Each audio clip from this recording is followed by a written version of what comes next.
देख रहे हैं, मैं हूं जय शुक्ला। चलिए हम आपको उंगली पर गिनवाते हैं। याद होगा आपको, भागलपुर अगवानी सुल्तानगंज ब्रिज जब गिरा था वो नजारा आपने देखा था। दूसरा, किशनगंज के मेची नदी पर बना जो पुल भरभरा कर पिछले साल गिरा था वो नजारा भी आपने देखा था। और इस साल का नजारा भी आपने देखा है जब अररिया में 31 करोड़ की लागत से बना पुल उद्घाटन से पहले भरभरा कर गिर जाता है। उसके बाद हमने आपको एक और खबर दिखाई थी और दिखाया था कि परसों रात में ही किस प्रकार मोतिहारी में एक पुल ध्वस्त हो जाता है, जिसके बाद 2 किलोमीटर तक जाम की स्थिति बन जाती है। यात्रियों में अफरा तफरी का माहौल देर रात तक कायम रहता है। अब ये तमाम गिनती हम इसलिए कर रहे हैं क्योंकि आप समझ सके, आपको हम ये समझा सके कि बिहार में आखिर भ्रष्टाचार की हद कहां तक है, बिहार में लापरवाही की हद कहां तक है, और बिहार में बनाए जा रहे जो पुल हैं, जो बड़े बड़े ब्रिज हैं, करोड़ों की लागत से जो पुल बनाए जा रहे हैं, उनमें किस प्रकार अनियमितता बरती जा रही है।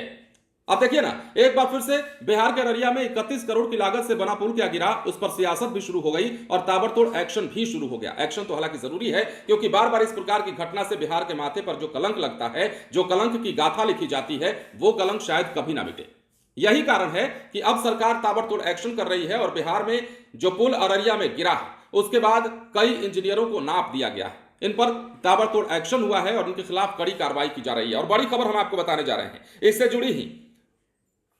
दरअसल अररिया के सिकटी प्रखंड में बकरा नदी पर बनकर तैयार पुल उद्घाटन से पहले ध्वस्त हुआ। यह नजारा आपको हम दिखा भी रहे हैं और आपने पहले भी देखा है। मंगलवार दोपहर 2:30 बजे की यह घटना है। नेपाल से नदी में पानी बढ़ने के बाद हल्के बहाव से ही पुल धाराशायी हो गया। 31 करोड़ की लागत से बने इस पुल का निर्माण 3 चरणों में हुआ था। इस पुल से सिकटी और कुर्साकांटा के दर्जनों गांवों की लगभग 2 लाख आबादी को लाभ मिलता। 2021 में पुल तैयार हुआ लेकिन अप्रोच पथ नहीं बना था। नदी की धार को मोड़कर पुरानी धारा में लाने का काम होना था और इसी कारण पुल का उपयोग नहीं हो रहा था। सोचिए कि अगर इस पुल का उपयोग हो रहा होता, उद्घाटन हो गया होता और उसके बाद अगर यह पुल गिरता तो कितनी जाने जा सकती थी। मतलब हद हो गई है। बिहार में पुलों के गिरने की जो सिलसिला है वो अगर देखें तो आप भी यही कहिएगा कि ये तो हद हो गई है। मतलब मजाक चल रहा है क्या बिहार में? ऐसे कोई काम करता है क्या? लोगों की जान से कोई ऐसे खिलवाड़ करता है क्या? और ये पहली घटना होती तब ना जी, ये कई बार के बाद की घटना है। इससे पहले कई घटनाएं हुई हैं, हमने आपको उंगली पर गिनाया तो है। जितना हमें फिलहाल याद था हमने आपको बताया तो है कि किशनगंज में कैसे पुल गिरा था पिछले साल, भागलपुर सुल्तानगंज अगवानी ब्रिज कैसे गिरा था, भरभरा कर नदी में आपने देखा था। उसके बाद मोतिहारी में पुल गिरा 2 दिन पहले, और अब जाकर के उसी 2 दिन पहले की ही बात है, मंगलवार की ही बात है 2:30 बजे के आसपास, जब अररिया के सिकटी नदी पर बना पुल गिर गया।